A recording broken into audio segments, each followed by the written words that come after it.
হ্যাঁ বন্ধুরা, সকাল সকাল চলে আসলাম আমাদের লখন্ডা বাজারে। আপনারা দেখতে পাচ্ছেন এগুলা সব দেশীয় সবজি, আমাদের এই লোকাল এখানের।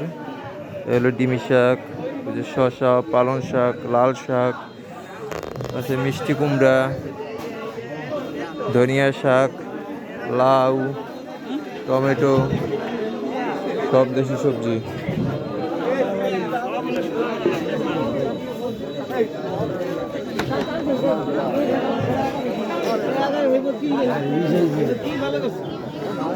আমাদের লখন্ডা বাজারে সকালবেলার বাজার। ওই পাশে মাছ বিক্রি হচ্ছে।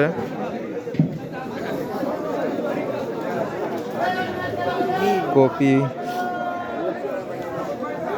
পুঁই শাক। না, তা ওই কপি নেবো না।